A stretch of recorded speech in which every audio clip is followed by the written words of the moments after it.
Hoi. Yeah, some people meet a gangster of love. Some people call me. Hey. Goedenavond, hartelijk welkom weer in mijn programma Daar is niets mis mee.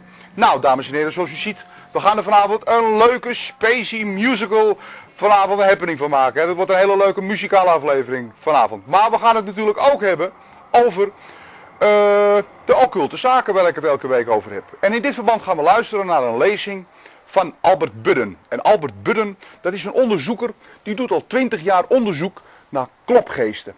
Poltergeist, u weet wel die enge film. Nou, wat het allemaal inhoudt, dan moet u blijven luisteren naar natuurlijk en kijken naar mijn programma. Voorts hebben we een stukje band opgestuurd gekregen van mijn broer Alfons. Ja, ik vergis wel af en toe in mijn namen van mijn broers, want we hebben Manolo, hebben we ook gezien verleden week. Die wilde deze week ook weer in beeld, dus daar heb ik ook nog een stukje van. Maar terug te komen over Alfons, onze Amerikaanse reporter in New York, heeft mij een bandje opgestuurd waarin de Oklahoma City bombing, en daar gaat het dus over, McVeigh, die verleden week maandag, of afgelopen maandag, ter dood is veroordeeld door een dodelijke injectie. Nou, die Oklahoma City bombing, daar klopt ook van alles. Daar klopt ook niks van. Daar is ook alles mis mee. Dus daar gaan we ook even naar luisteren. Nou ja, wat ik net al vertelde, we gaan nog even luisteren en praten met mijn broer Alfons. En Manolo wilde nog even in beeld. Dus dat doe ik ook. En ik zou zeggen, blijft u lekker zitten vanavond, want het wordt een leuke aflevering. Tot straks.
ja, dames en heren, wat heb ik u verteld? Is het een leuk muziekie? En wordt het een gezellige avond? Ja, ik dacht van wel, hè. Nou, wat gaan we doen? Ik heb een lezing opgenomen van Albert Budden. Nou, en Albert Budden die houdt zich bezig met poltergeists, klopgeesten. Dat zijn geesten die zich dus in huizen wanen en daar heeft deze man onderzoek naar gedaan. Nou, het hele leuke natuurlijk is ervan dat deze man ook daadwerkelijk echt met metertjes en apparaatjes echt aan het onderzoeken is wat er nu in de hand is. Nou, het is zo, volgens Albert Budden is het zo dat deze mensen die dus die verschijningen hebben van Maria's of van aliens of dat ze denken dat er iemand in huis is terwijl ze niks kunnen zien en objecten die bewegen en alles, dat komt door energie. Dus hij zegt heel simpel, die mensen zijn ooit eens in hun leven door bliksem of bijvoorbeeld langdurig onder een magnetisch veld, dat bedoel ik mee te zeggen, dat er allemaal elektrische apparaten in het huis zijn die dan het magnetisme verstoren en zodoende na een lange periode die mensen dus structureel veranderen en daardoor opeens met toename van een bepaald soort energie, dat zou dan bijvoorbeeld een lichtmast kunnen wezen of gewoon iets met stroom dat niet goed is in het huis dus, dat die mensen daardoor opeens verschijningen krijgen te zien. Nou, ik ben het er niet, gedeeltelijk ben ik het met hem eens, dat dat best mogelijk is, maar zijn theorie, en die baseert hij dan op feiten, daar ben ik het niet helemaal mee eens. Want er zijn natuurlijk ook nog, hij heeft dan in dit geval in 20 jaar tijd 26 gevallen onderzocht. En ja, er zijn er naar mijn mening nog veel meer mensen die verschijningen hebben gezien. En die hebben dan niet onder die toename van elektriciteit in hun omgeving, hebben die daarin gezeten. Nou, zou je dan natuurlijk ook kunnen zeggen dat mensen zich door die toename tot hun hebben gekregen, dan praat ik over die elektriciteit, door gewoon de magnetisme en elektriciteit die de aarde uitstraalt. Nou, dat is natuurlijk allemaal mogelijk. Maar ja, echt heel duidelijk en heel vast met feiten wordt het voor mij niet. Maar laten we maar even gaan luisteren naar de lezing van Albert Budden over zijn bevindingen van poltergeist, klopgeesten. Gaan we even luisteren. Thank you very much.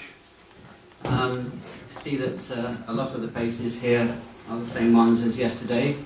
I'm going to give essentially the same aspects of electromagnetic pollution, but as I explained yesterday, the effects of electromagnetic pollution are divided up into 3 areas. There are adverse health effects, people living under power lines develop all kinds of adverse effects that have been investigated. There are environmental effects, things that happen in the home, and there are consciousness effects, things that happen to the brain, because the human brain is a electrochemical computer, and the skull is entirely transparent to magnetic fields, and the brain can be affected by magnetic fields, especially if the person has developed a sensitivity to electricity. With psychical phenomena, however, I'm looking largely at physical environmental effects, although I will be touching on consciousness effects as well. Yesterday I talked about visionary experiences of people who have developed electrical hypersensitivity, sensitivity to electricity. These people have undergone a major electrical event, they've been struck by lightning or had major electrocution or been near ball lightning or some kind of source of high levels of current, and they have developed a sensitivity. They then go and live in an electromagnetic hotspot and they have these alien abduction experiences. Today I'm going to talk about haunting phenomena. Some of these cases that I look at, it's somewhat arbitrary as to whether I look at one part of their experiences or another, because the people who encounter aliens in their homes also encounter ghosts. They also see spirits, they also have objects move, they also have traditional psychical phenomena. Poltergeists, what's called poltergeists, or what psychical researchers have named poltergeists, and this is supposed to be caused by psychokinesis, the movement of objects by their mind. I don't think psychokinesis exists. Having said that, there might be some studies that have shown that the throw of dice can be affected by somebody's willpower, and the chances of these throws of dice can be detected statistically above chance. But to transpose this sort of phenomena to the environments of people's homes, I think is a false connection. Once again, these physical effects are electromagnetic in nature. Having said that, there are also a number of subjective sensations. The number of haunted houses that I've visited, haunted homes, and they're not necessarily old, spooky-looking castles or dilapidated shacks or anything like that. They can be very, very ordinary modern places. They can be pubs. They can be strip clubs. I had a haunted strip club in London a couple of months ago, which is very embarrassing, but these girls, they saw this figure come through the wall. They felt that somebody was in the room watching them. Well, I said in a strip club, that would probably be quite appropriate, but it's one of the commonest things, this sense of presence. In haunted houses, people complain that they get this strong and pleasant feeling that somebody or something is in the room with them, although they can't see anything, and they're being watched. Now, this has been reproduced in the laboratory. It is quite a well-known, well-documented neurological effect, and it's the effect of electromagnetic fields on the temporal lobes of the brain, and they produce this sense of presence. One of the other common phenomena that people talk about in haunted locations is cold spots. They say that feel very cold. This part of the room is cold, this part of the house is cold. If you've ever walked into a static electric field, you will feel this cold, clammy sensation. I think this is one of the reasons that these cold spots exist. Another producer of cold spots are magnetic vortices, where you get two magnetic fields that meet and cause a spinning effect and the cooling of the air. We saw in the Hutchison effect that it's not just iron materials that are affected, but liquids, and I've also realised that gases are affected. The atmosphere can be affected and cause spinning effects and causes a cooling effect, these vortices. And these are these cold spots. Another very, very common phenomena, people feel that they've been touched. Very light touches on their arms and legs. This is the stimulation of the nerve endings in the skin by electric fields. They're called mechanoreceptors, and then we've got different ones for to detect roughness, tickle, wetness. The skin is designed and organised to detect sensations like this. For the people who weren't here yesterday, I'm going to go through the same slides showing sources of electromagnetism in the environment, and then I'm going to continue with talking about some cases that I've investigated in these electromagnetic hotspots. I think there's, yeah, okay. Yeah, I think I'll go on to the slides now, if you could, the lights.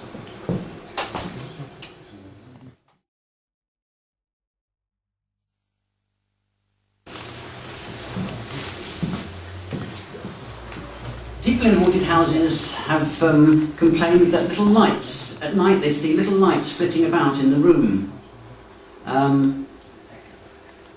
These are called magnetophosphenes. And they also complain of laser-like lights up near the ceiling, flashes of light near the ceiling.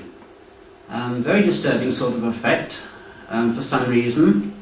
And these can be produced by irradiating the part of the brain called the temporal lobes. Will produce these magnetophosphenes, and they're always seen in the upper left quadrant of the visual field. Footsteps are a very common haunting phenomena. People talk about slow, plodding footsteps in corridors above them. When I've investigated these, I've found that under the floorboards, the circuitry is inside metal piping to protect it from mice, basically. And a magnetic field passing through the house will penetrate the floorboards and produce what is called magneto-acoustic effects. When steel or any iron-based material is suddenly magnetized and then demagnetized, it will produce a sharp snap, a click. This is called the page effect. If it's very thin material, the snap will be like the sound of a bullwhip cracking. If it's very thick material, like a metal girder in the walls, it'll be a deep sound, deep plodding sound. After I told somebody about this, they soon after that went for a magnetic resonance scan at the hospital, and they said that the noise that this thing made was exactly the same as the footsteps that they heard in their house. And in fact, an examination of these sounds have found reversed sound curves. Usually a sound starts large and tails off. With these magnetic acoustic phenomena, the sound curve is reversed. So they're quite distinctive in terms of analysing and recognising them with instruments. Electrical equipment malfunction in haunted houses. Televisions come off and go on. Tape recorders stop. Video recorders stop and come on again spontaneously. Some people, when they walk past street lights, this street light interference effect is another haunting phenomena that is associated with these other strange effects. The actual mechanism involved here is called magnetostriction. And basically what happens when a magnetic field irradiates the tiny little electronic components in say, a tape recorder on a circuit board, the little ferrite microscopic components deform. They change shape, and the critical contacts that are essential for the working of the appliance is lost. When the magnetic field drops, these little tiny ferrite components inside transistors then regain their original shape, and the appliance starts working again. And this is the mechanism that is called the in-haunting phenomena of these malfunctions of electrical appliances coming on and off. An obvious one is doors suddenly opening and closing. This is the effect of magnetic fields on the steel hinges or on the door lock, pushing the door open or pushing it closed.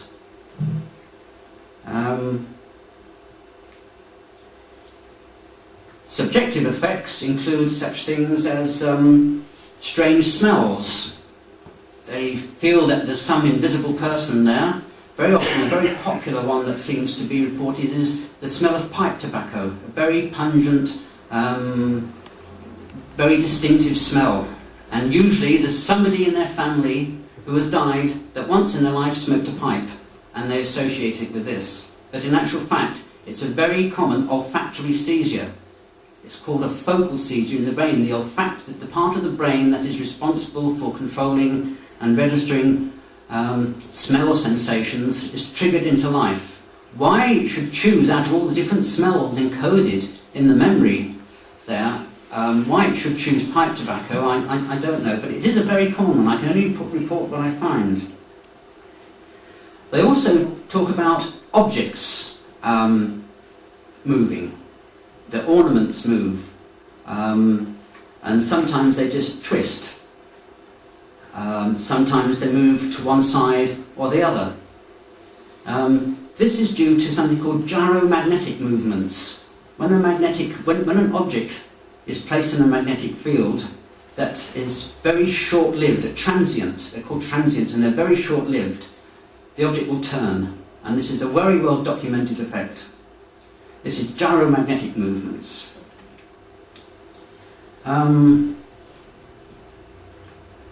Another rather disconcerting effect is people in these haunted locations find that they begin to do something, like they might decide that they're going to go upstairs, and the next instant they find they're at the bottom of the garden, with no sense of transition in between. This is known as automatic behaviour, automatisms, and it's an epileptic-like effect, where they will carry out a series of actions and have absolutely no memory of it. And this is a very well documented epileptic effect. These people don't have convulsions, but they do have these small focal seizures that will produce automatic behaviour. Some talk about objects that levitate, and we will soon, I'll show you a film of somebody who has actually induced levitations of objects using electromagnetic fields. And they're not just objects made of iron or steel, they're made of any material: wood, plastic, styrofoam, even liquids, even yogurt comes out of its pots. You'll see this. This is something that I showed yesterday. It's a different film. It's a much better film, and it also has Dutch subtitles, so those of you who were rather lost with the raw footage that I showed yesterday will be much happier with this one. A common auditory seizure, auditory hallucination, is piano music. People have complained or reported that they've heard piano music, and there's no source of the piano music. This is very common. It seems that piano music is something that's stored in the auditory centres of the brain and is triggered more readily than other sounds. Why this should be, again, I don't know, but I can only report what I find. Piano music is very, very common. One lady that I spoke to went to an art gallery that I later found out was in a hot spot, and she was looking at a painting, and she heard footsteps come up behind her, and she assumed that it was somebody else coming to look at the painting. She said, "It's nice, isn't it?" There's no answer. And she turned and there was nobody there. And not only that, the floor that she was on was carpeted, and yet she heard high heels on a stone floor. This is an auditory hallucination. This is another very common auditory, where parts of the brain that control the auditory modalities is triggered into life, kindled it's called in neurological terms, kindled into life. Phantom footsteps. They also very often have déjà vu. We all experience déjà vu at one point or other, feelings that something someone said or some action or some place is very, very familiar. Déjà vu is actually a seizure in a part of the brain. They also experience the reverse, which is jamais vu, where familiar surroundings seem strange. They also have an effect called desynchronization. I think I talked about this yesterday, where their sense of time is distorted, and they feel that short periods of time are long, and long periods of time are short. Once again, this is through stimulation of the temporal lobes, because the temporal lobes of the brain are the most electrically unstable. They will also have a fear reaction. They will suddenly feel absolutely terrified for no particular reason. It lasts 10 seconds and it goes. This is very common in haunted houses. You're supposed to feel afraid in haunted houses. This has been induced artificially by a man called Michael Persinger in Canada. And what Michael Persinger did was to actually subject people in a room to magnetic fields. He got a crash helmet and he put holes in it and he put solenoids in it, and the pulse magnetic fields were controlled by the computer, and he could control and produce all these hallucinations at will. Another unusual haunting phenomenon is something called aphasia. Muteness, people can't speak. I used to get phone calls from a lady who used to see a ghost, a figure, come in one door and go up the stairs and disappear. And used to come in more and go upstairs like a recording. This is what I think these things are, but I'll talk about that later. And I eventually said to her, when he comes again, speak to it. And after a while, she telephoned me and she said I couldn't speak. I tried to speak, but I found that I was unable to. This is where the language centres, Broca's area and Wernicke's area, these are the centres of the brain that control language become paralysed. Muteness is another fairly common phenomena in haunted locations.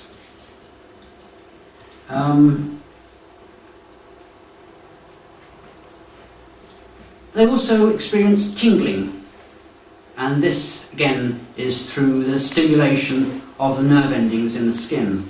They also find numbness, paresthesia, and this is through a similar phenomenon. A number of people in these hotspot locations of course seen apparitions. They've seen figures, what are called in neurology formed figures. And some of these are definitely hallucinations, but very often the same formed figure is seen over and over again in the same location. And it seems as if these figures are objective phenomena. They're not subjective, they're objective phenomena that are somehow attached to the environment. I call these place memories, and I don't fully understand them. I don't know whether anybody does, but I think they are electromagnetic in origin, and I think they are recorded in the fabric of the building in some way. Very common over natural hotspots, underground water in particular.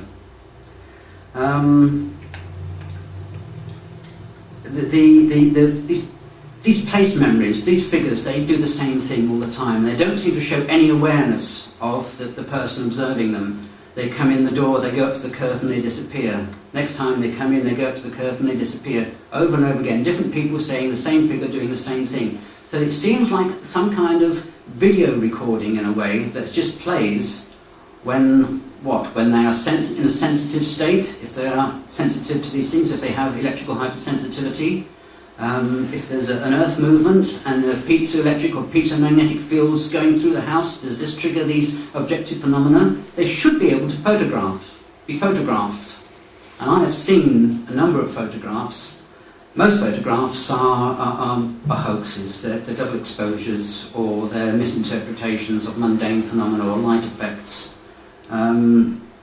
Photographs don't really prove very much, I'm afraid. But these place memories, I think, are an uninvestigated, misunderstood, poorly understood phenomena that should be able to be recorded in some way.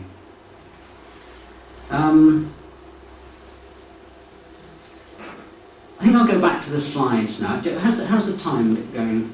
8:10. 20 minutes, okay. I can talk about some cases in these 20 minutes, and then I'll talk about poltergeists. Yes, this is the brain. I've already talked about how... Yeah, I think I covered that yesterday. Right, this is a case...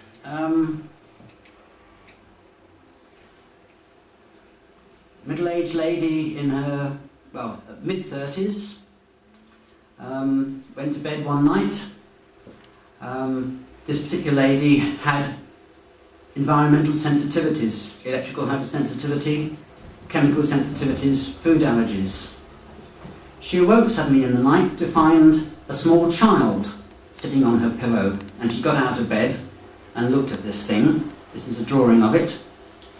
It seemed to be dressed in a very, very simple kind of slip. She couldn't see the hands or the feet. They seemed to disappear into the shadows and folds of the bed. It had black glistening eyes and a very feeling of evil and menace in the eyes. It had a sort of twisted little mouth. It's a slightly smaller than life size.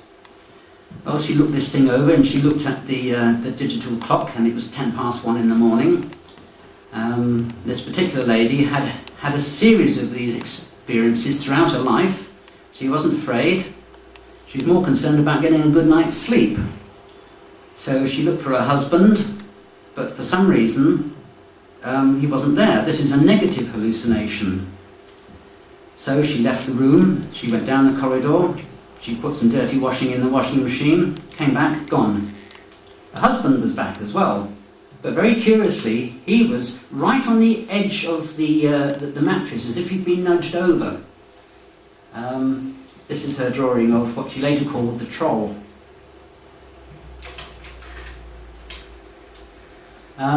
This is the transmitter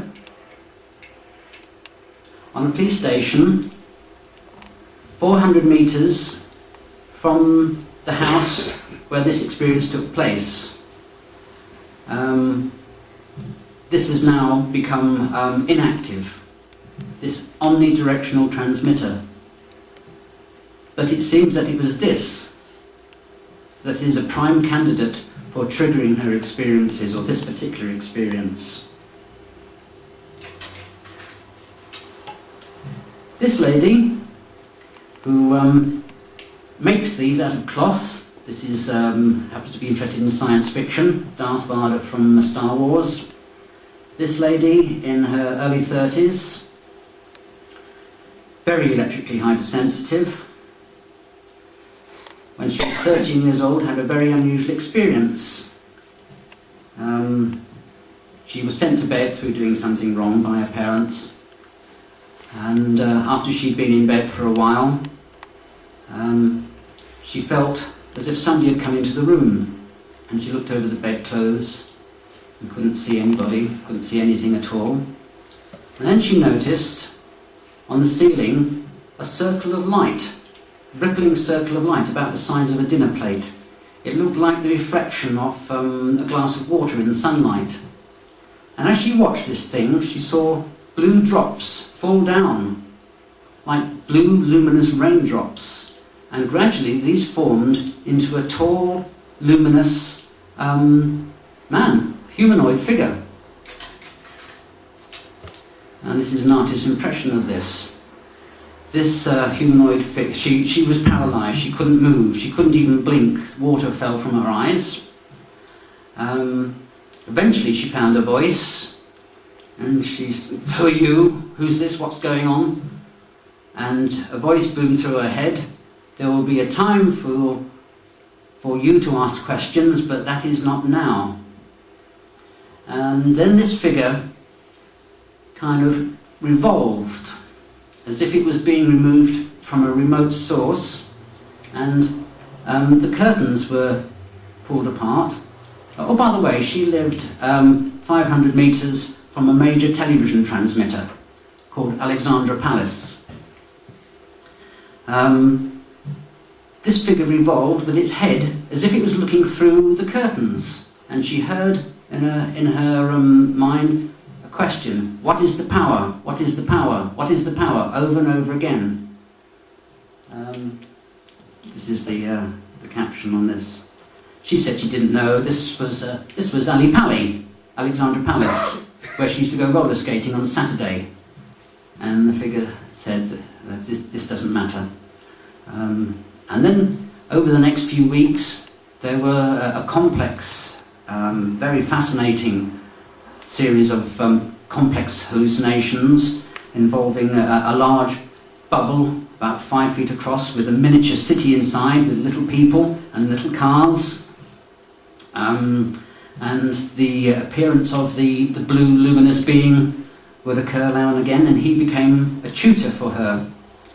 It's no coincidence that she was a chronic truant, never went to school, and this seemed to be some sort of compensating factor to improve her education, or to feel that she was being educated anyway.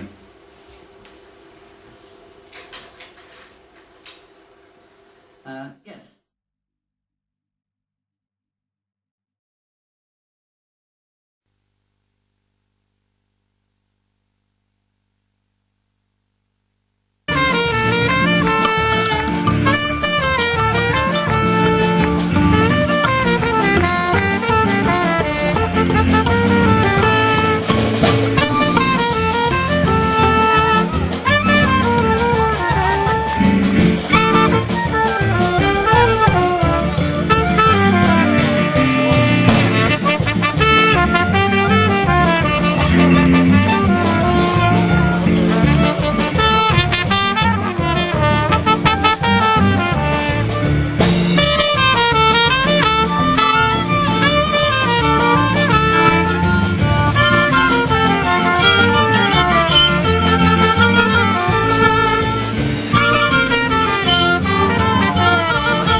Ja, nou, dan hebt u net nog even kunnen luisteren naar wat Albert Budden te vertellen had over die poltergeist. Ik hoop dat u er wat van opgestoken heeft. Ik tenminste, althans wel.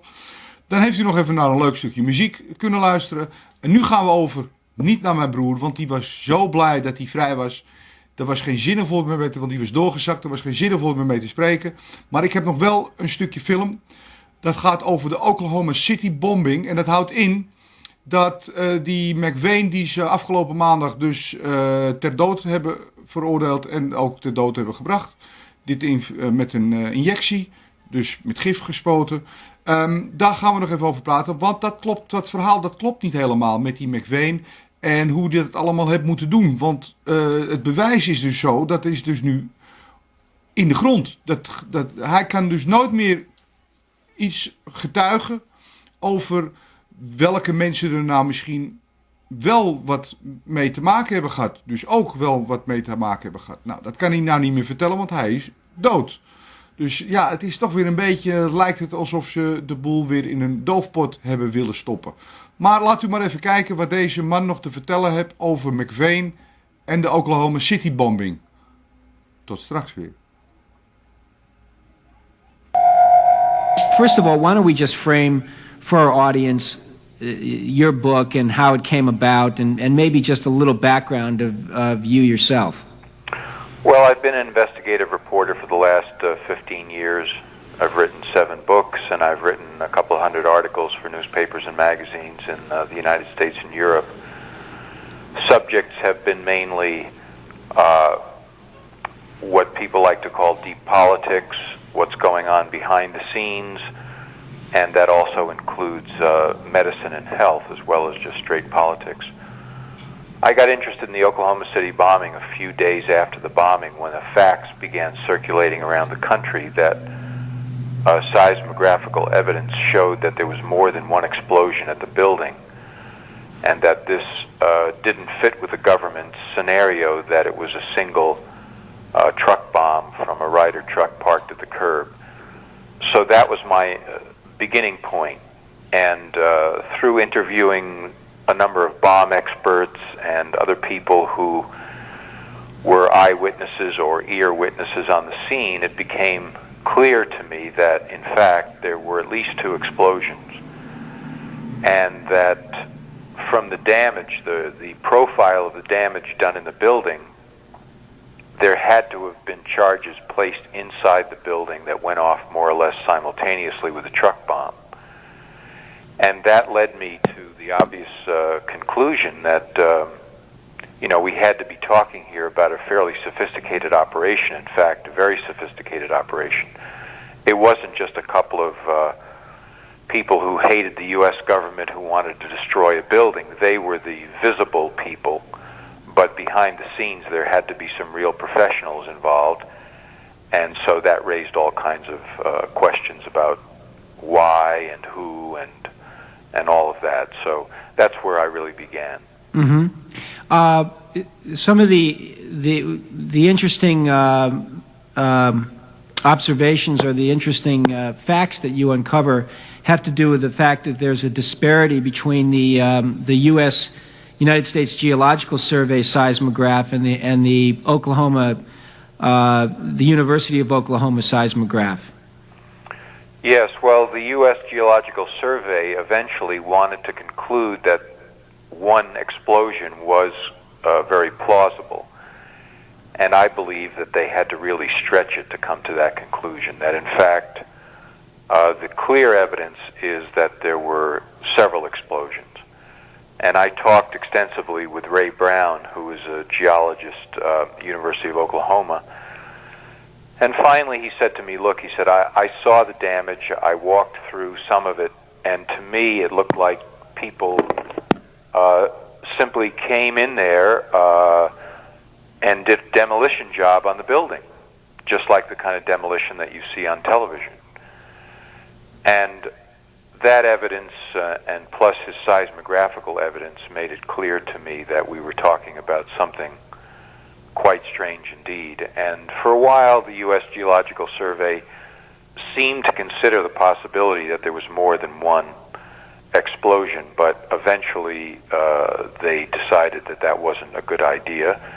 And my opinion, frankly, is that they decided to abandon the investigation because it would be politically incorrect and dangerous for them. Mm-hmm. You also pointed out a few inconsistencies or misconceptions about the fertilizer bomb that McVeigh is allegedly have said to constructed. You want to talk about that a little bit? And what an ANFO bomb is? Yes, an ANFO bomb means ammonium nitrate plus fuel oil. And information has actually come out since I wrote the book, which I have detailed many times. And that information indicates basically that the FBI lab never really did know that it was an ANFO bomb to begin with.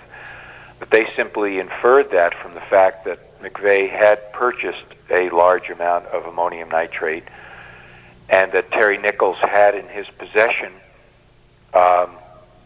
what's called a prime-adet relay system, excuse me, which is a way of detonating that kind of bomb.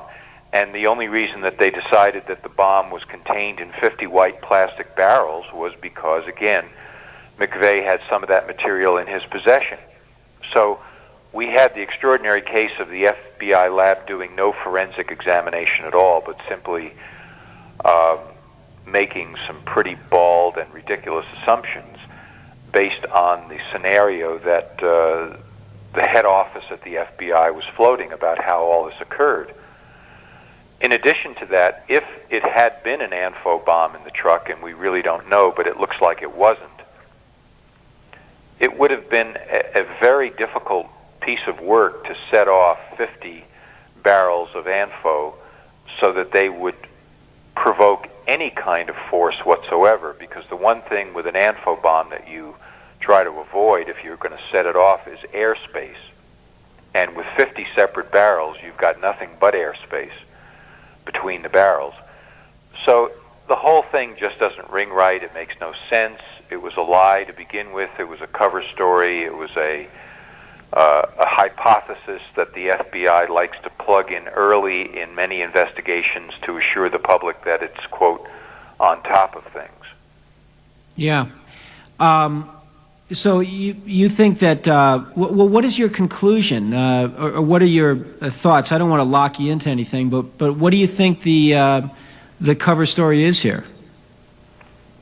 Well, the cover story is the cover-up. I mean, the cover story is simply that McVeigh and Nichols probably acted alone, that John Doe 2, whose picture was heavily circulated around the country, really didn't exist at all, that that was a mistake made by a witness, and that, you know, they caught the right people who hated the U.S. government, who were probably plotting in some way to start a mini war against the U.S. government, that these were, quote, patriots or militia types, and that that was the whole story.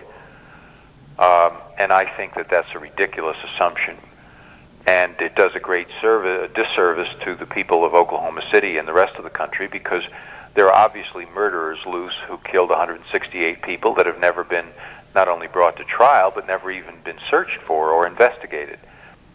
What's really going on here is like a triple-decker or maybe more levels of story.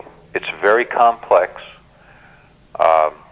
It involves a number of different people, probably Middle Eastern operatives, probably people at a, quote, religious community outside of Oklahoma City called Elohim City, where there was paramilitary training going on for people in the white Aryan movement who would come from around the country to learn about arms and explosions and all that sort of thing. That those groups were in some way connected with McVeigh and Nichols, and that this was a very carefully planned operation and meant to be deceptive and deceiving to any investigators who might really want to get to the bottom of it. So this puts a completely different slant on the whole thing, and as to motive, you know, why would this have been done? again, we have several layers of motives depending on which people we're talking about. For the people who were perhaps involved out of that community called Elohim City, there was a hatred of the United States government, of feeling that the government had to be destroyed. These were people, some of whom were apparently looking to start a race war in the United States, white supremacists. They felt this might be a trigger. For Middle Eastern operatives who might well have been involved, this could have been revenge for the Gulf War. It could have been revenge just simply against the United States, whom Middle Eastern terrorists tend to view as, the great Satan.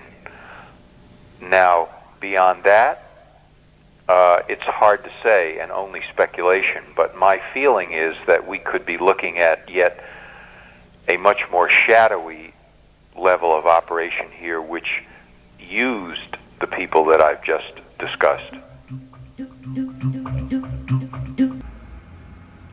Ja, dames en heren, dat was het verhaal over de Oklahoma City bombing. En zo ziet u bij mijn programma, daar is niks mis mee. Dan in het geval met niks nieuws hou ik u toch goed op de hoogte. Nou, we gaan nu even verder naar mijn broer Manolo, want die vond het zo leuk dat op tv en hij heeft me geholpen. En ja, ik ben niet echt blij mee, want mijn huisje is één grote puinhoop geweest. En ik kwam gewoon uit Amerika in een hele grote rommel hier in huis. Maar ja, ik kan het hem niet weigeren. Hij heeft mij geholpen. En ja, hij vond het zo leuk bij die televisie. Dus ik laat hem nu nog even in beeld. En wel in Enschede was hij bij een natuurmuseum. Dus laten we nu nog maar even kijken naar mijn broer Manolo uit Barcelona. Nou, hij maakt er weer een potje van. Maar ja, laten we maar even kijken.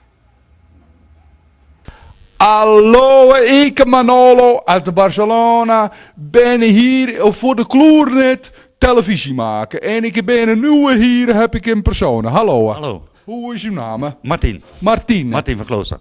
U praat wel een rare. Kom je uit Groningen of zo? Ik kom uit Den Haag. Uit Den Haag? Uit Den Haag. Waar is het Den Haag? Dat ligt aan de andere kant van het land.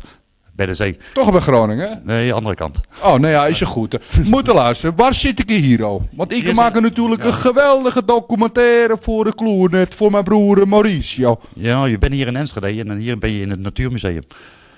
Natuurhistorisch Museum. Origineel. Is je dat hier al? Ja, dat is hier zo. Oh, dan gaan wij kijken. Ja. Kunnen we die deur openmaken? Laten zien, hè. Hallo, kom maar hier. Ja. Jij vertelt de mensen hier wat is waar we voor staan. Hier staan we voor walvisbotten die hier gevonden zijn heel vroeger. Heel vroeger, de laatste 100 jaar zeg maar. In Twente en in de Achterhoek. En hoe oud zijn die botten? Die botten zijn miljoenen jaren oud. Miljoenen jaren? Ja, dat zijn nog echt fossielen. Is je bijna net zo oud als jouw haar lang is? Zo ongeveer. Zo ongeveer. Okay. Dus er zijn botten van? Van walvissen. Kijk.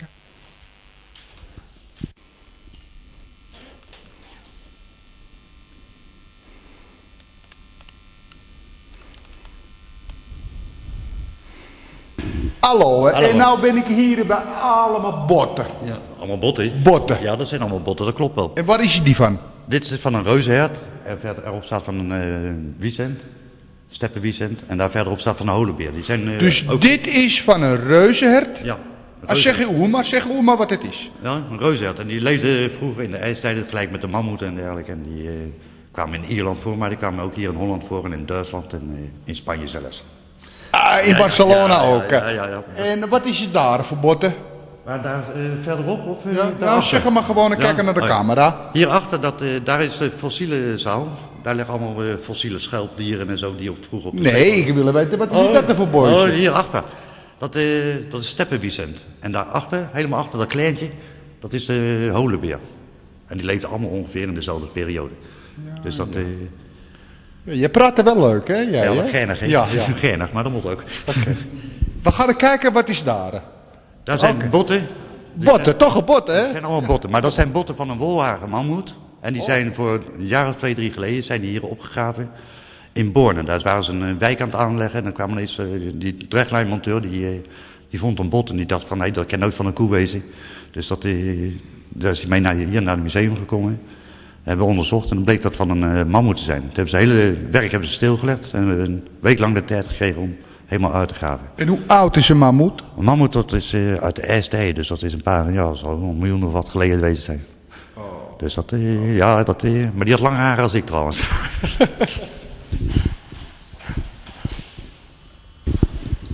En dit zijn de botten van de... Van die wolharige mammoet. Die wolharige mammoeten, ja. Dit zijn de ruggenwervels. Die had iets groter als wij. Een grote bot, hè? Ja, maar dat is ook een groot beetje. Grote botten, ja. Oké. En grote vele haren. Ja, echt wel. Oké.